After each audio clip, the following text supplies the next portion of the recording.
ಧಾರವಾಡದ ನರೇಂದ್ರ ಗ್ರಾಮದಲ್ಲಿ ಪೊಲೀಸರ ಲಾಠಿ ಚಾರ್ಜ್ ಖಂಡಿಸಿದ ಶಾಸಕ ಮಹೇಶ ತೆಂಗಿನಕಾಯಿ. ಹುಬ್ಬಳ್ಳಿ.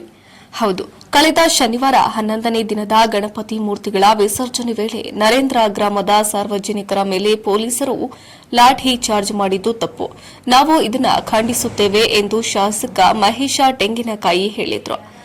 ನಗರದಲ್ಲಿ ಮಾಧ್ಯಮಕ್ಕೆ ಪ್ರತಿಕ್ರಿಯಿಸಿದ ಅವರು, ಕಾಂಗ್ರೆಸ್ ಸರ್ಕಾರ ಅಧಿಕಾರಕ್ಕೆ ಬಂದಾಗಿನಿಂದ ಹಿಂದೂ ವಿರೋಧಿ ನೀತಿಯನ್ನ ಅನುಸರಿಸುತ್ತಿದೆ.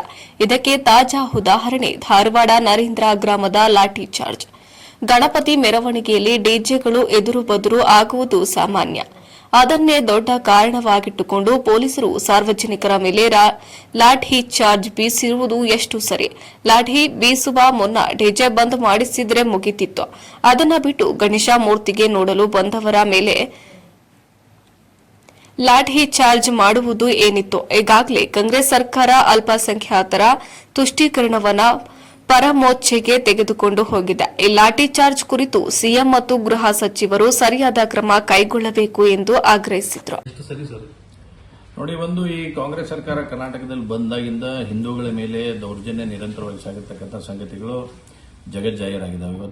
ಇವತ್ತು ಕೂಡ ನಿನ್ನೆ ದಿವಸ ಗಣಪತಿ ವಿಸರ್ಜನೆ ಕಾರ್ಯಕ್ರಮದಲ್ಲಿ ನರೇಂದ್ರದಲ್ಲಿ ನಡೆದಿರ್ತಕ್ಕಂಥ ಗಣಪತಿ ವಿಸರ್ಜನೆ ಕಾರ್ಯಕ್ರಮದಾಗ 2 ಡಿಜೆಗಳು 3 ಡಿಜೆಗಳು ಬರೋದು ಸಾಮಾನ್ಯ ಇರುತ್ತೆ. ಆದರೆ ಪೊಲೀಸರಾದಂಥವರು ಅದನ್ನು ಎಲ್ಲರನ್ನು ಕರೆದು ಮಾತಾಡಿಸಿ ಸೌಮ್ಯ ಮಾಡಿ ಅಥವಾ ಡಿಜೆ ಬಂದ್ ಮಾಡಿಸಿ ಸಾಗಿಸ್ತಕ್ಕಂಥ ಕೆಲಸವನ್ನು ಮಾಡಬೇಕಾಗಿತ್ತು. ಆದರೆ ವಿನಾಕಾರಣ ಇವತ್ತು ಲಾಠಿ ಚಾರ್ಜ್ ಮಾಡಿ ಅಲ್ಲಿ ಅಮಾಯಕರ ಮೇಲೆ ಸತ್ಯಕ್ಕೆ ಈಗ ವಿಡಿಯೋ ನೋಡಿದಾಗ ಸಾಕಷ್ಟು ಜನ ಸುಮ್ಮನೆ ನಿಂತವ್ರನ್ನ ಕಡೆ ಹೋಗಿ ಹೊಡೆಯುವಂಥ ಕೆಲಸವನ್ನು ಇವತ್ತು ಪೊಲೀಸರು ಮಾಡಿ ಇದನ್ನು ಖಂಡನೆ ನಾವು ಮಾಡ್ತೇವೆ ಬಹಳ ಸ್ಪಷ್ಟವಾಗಿ.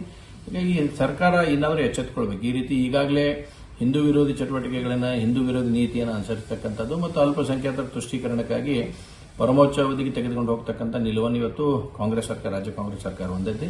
ಹಾಗೆ ನಿನ್ನೆ ನಡೆದಿರ್ತಕ್ಕಂಥ ಘಟನೆಯನ್ನು ನಾವು ಖಂಡಿಸ್ತೇವೆ.